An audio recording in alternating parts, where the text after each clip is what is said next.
welcome to the Shaun Show. I am Shaun. Listen, I'm tired of this slander, this notion that the NBA season is over and everybody just needs to pack it up and go home. I'm tired of it, but the question is it true?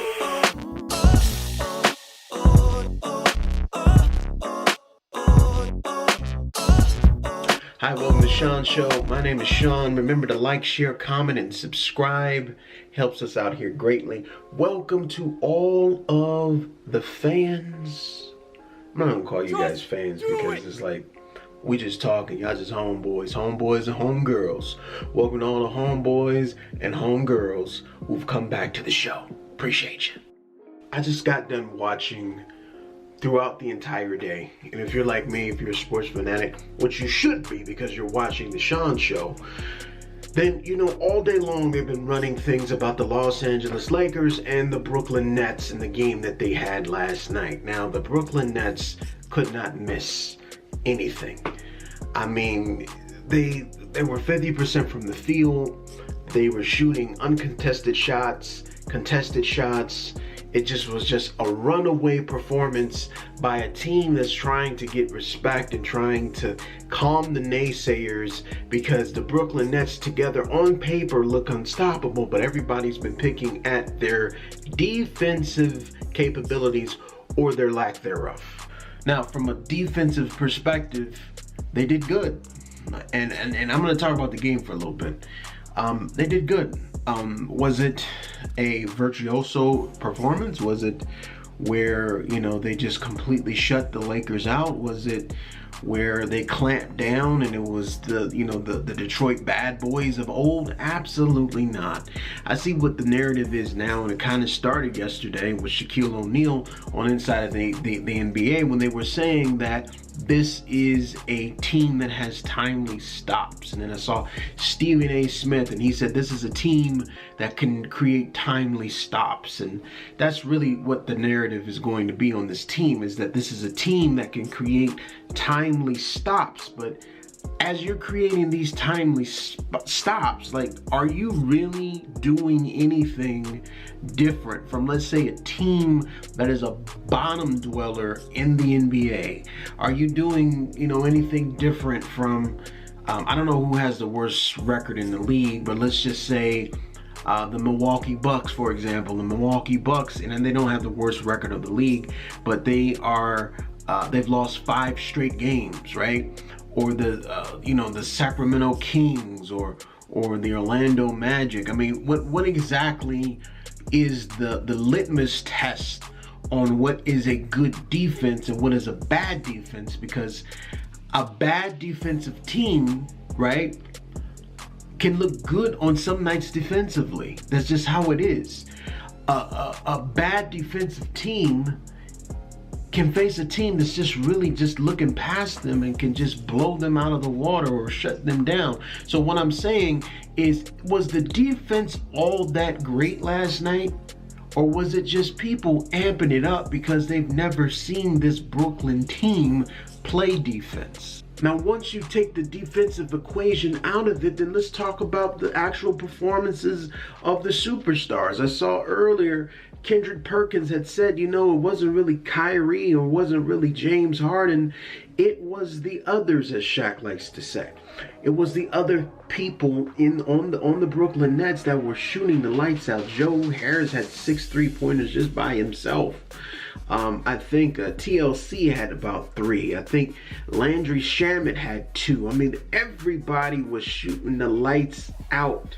So we have those two things. We have a team that does not look that much different from a bottom dweller when it comes to their defense when they decide to play defense or go against a team that takes them light defensively, which I guess we're calling that timely stops. We have that timely stop narrative, right? And then with the timely stop narrative, we add that with a team that was just hot, has been hot for the last several games. 2 games before that, they made 23 pointers. This particular game, I think they made 17. So we have a hot offensive team where everything is going in the bucket, and then we have a team that plays defense and timely possession. So what exactly does this mean for the Los Angeles Lakers and for the league? Are the Lakers finished? We have to remember that nuclear weapon that they have that did not play that night, and his name is Kevin Durant. Kevin Durant, that's another narrative that I want to throw in there. Kevin Durant with the timely defensive stops, with everyone hitting three-pointers. Are they the team to beat? Are they just going to run through the East? Are they going to run to the NBA Finals? Are they going to be the first championship team that goes 4-4-4? Are the Nets the best offensive team in the history of the league? These are the questions. These are the narratives that everybody today has been talking about. The answer is no. No. No, they're not. Everybody needs to calm down. Take a deep breath. And let's talk about basketball. Let's talk about the reality of the situation, right? The reality of the situation is that I feel good as a fan of the Los Angeles Lakers. Now, when I do this show, I always come from a standpoint of being unbiased. I always come from a standpoint of looking at both sides. I always come from a standpoint of looking at it as a fan, because some of you hate the Lakers, some of you love the Lakers. But from basketball on the court, on the basketball perspective, right? On the court, I'm on the court, you on the court, and you can't, debate who's going to win or lose, because you play the game to see who wins or loses. From that perspective, am I worried? No, I'm not worried if I'm the Lakers.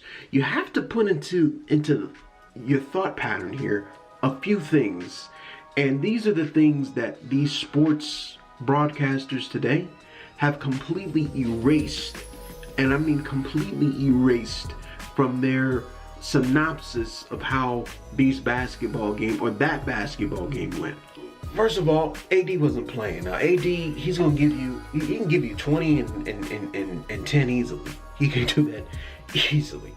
If AD plays, then you don't start small. You start DeAndre Jordan, and you ask yourself, DeAndre Jordan, can he defend AD? No, he can't defend AD. So that's one thing that now changes the dynamic of the game. The other thing that changes the dynamic of the game, and this is a big thing, was Dennis Schroeder. Dennis Schroeder, he was, and mind you, they game plan for the Brooklyn Nets. They had rotations for the Brooklyn Nets.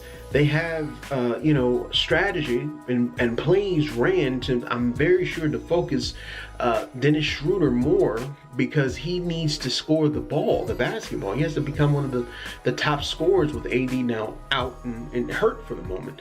So you had all these plans, and then a good, 30-40 minutes before the game, now you're telling me that Dennis Schroeder is not playing. So now you have a guy in Wesley Matthews that hasn't played. You're injecting him into the starting lineup. Then you have a guy like KCP, who has been 4 for 20 from the three-point line. Your rotations are messed up. Your starters are not playing. Your entire game plan that you planned for coming into this game against the Brooklyn Nets is now out the window. And with all of that being said, the game at one point was an 8-point game. LeBron did his thing. I don't think there was anybody else in double digits except Kyle Kuzma. I could be wrong. I don't have those stats in front of me, but I think that was the only person that was in double digits. He had a double-double. And yet, everyone is overreacting today. I do think, and I did a video on this, that the Lakers do need another big man. I do think they need that rim protection, because you saw when they went up against the Cleveland Cavaliers and they had the three-headed monster of JaVale McGee, Andre Drummond, and Jared Allen, that really eliminated that drive and kick that they kept doing to the Lakers and to every single team right now. Because you can't necessarily drive and kick when you can't get to the basket. And if you can't get to the basket, then the teams defensively know that we have to plan for the three-point line and we can stay home, right? That's basically what I hate this. I mean, it's ironic that we're using Cleveland here as an example because LeBron left Cleveland, but that's exactly what's going on and happening here. So all in all, there's so much basketball to be played. There's so many strategies in this basketball, or in this game that we call basketball, that can be done. There's so many lineups that can go out. There's all these things that can happen if you plan and if you have the personnel. The plan was messed up. The personnel was messed up. You faced a team that was trying to Kyrie's walk around with his chest poked out because he felt like he had LeBron that night, and he did. He had the better team that night. But you have to be very, very careful. Very, very careful to not get cocky. And that is what the Brooklyn Nets are slowly becoming. Cocky. Because it's very hard to get someone like the Los Angeles Lakers, a team like them, out in 4 games. Nobody did it last year. It's going to be hard to do it this year. And the trade deadline is right around the corner. They know they're going to make some moves. They know they have to make some moves. The question is, which moves are they going to make? Thank you for liking and sharing. I appreciate it. Thank you for turning on those notifications and all the stuff, because it's a long list of stuff that you have to say when you're here on these platforms on YouTube. But I thank you for doing all of that, and I will see you here next time on the Shaun Show. Keep watching, because I'm very, very sure within the next few weeks, everyone's going to say something different. Don't watch these broadcasters and don't overreact, because I promise you, when the playoffs come, that's when we're going to get the test of if the Brooklyn Nets are championship material. See you next time. Peace.